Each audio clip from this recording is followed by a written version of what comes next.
SEAT's Arona is a small SUV with an important role to play in the Spanish maker's model lineup. Sophisticated underpinnings make possible a more spacious cabin and a more engaging driving experience than most rivals can offer, and across the range, this car has a sense of style that its fashionable clientele should like. With its only slightly larger Attica SUV, SEAT has already shown it can produce a compact crossover with class-leading standards of ride and handling. And if you come to this car in search of a slightly smaller crossover of that kind, you'll find that the Arona continues that strong showing.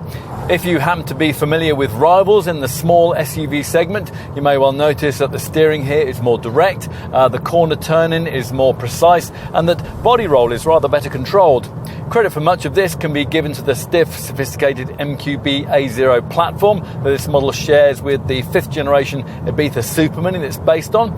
That's not to say that it feels in any way really sporty. No car in this segment is. SEAT's preference has been to set the Arona up for the low-speed traffic jinking needs of the urban jungle. And sure enough, it feels right at home in that environment with its great all-round sightlines and its tight turning circle.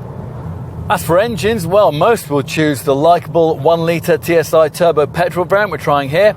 This 3-cylinder power plant is primarily offered in 95 PS guise, but there is also a 115 PS variant if you want a little more power, a 6-speed manual gearbox and the option of DSG auto transmission. Either way, in a 1-litre TSI Arona, 57.6 mpg is possible on the combined cycle and around 111 grams per kilometre of CO2. Also pretty frugal is the pokiest option in the lineup, a 150 PS 4-cylinder 1.5-litre TSI Evo petrol variant, which features cylinder deactivation technology. A couple of minority interest 1.6-litre TDI diesel units developing either 95 or 115 PS also make the team sheet. The Arona, says SEAT, transcends age barriers. Well, not sure about that. The truth is that it's very obviously targeted at the younger folk driving sales in the segment, although there's also enough boxy practicality here to interest more adventurous small families too. These people will see at a glance that the Arona is a more versatile proposition than the Ibiza supermini it's based on. It's 79mm longer and 99mm taller than that car. From the side, what would otherwise be a square, rather unremarkable profile is enlivened by these two almost arbitrary upper coachwork slashes just below the glass line and plenty of crossover trinketry, most obviously this contrast-coloured roof. Now, while other makers in this sector have merely dabbled with that concept, SEAT has wholeheartedly embraced it, standardising that feature for those who want it and offering customers orange, black or, as in this case, grey colour options.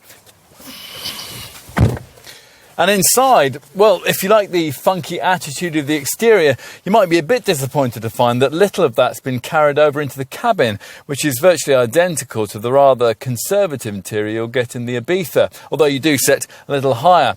What's not up for debate is the quality of what's provided here, though. That's something nicely complemented by the classy, glass-fronted 8-inch infotainment screen that most models get. As well as the usual Bluetooth and DAB tuner, this incorporates 3D navigation, voice recognition and SEAT's full-length smartphone mirroring system. Let's take a seat in the rear. Offhand, we can't remember ever being in a small car with as much feeling space as this one. 6-foot adults who might normally grumble at the prospect of long-distance rear seat confinement in any supermini-based model need have no worries about the prospect of riding in this one. Finally, let's take a look at luggage space out back. The rear hatch opens to reveal 400 litres of it. The dual height boot floor that you have to pay extra for in most Ibiza models is standard here. Need more room. Push the backrest forward and 823 litres of space is revealed. And overall, well, we love the fact that the buying public has rejected the collective wisdom of most so-called motoring experts and bought into cars like this one in their droves. People power has produced this kind of product.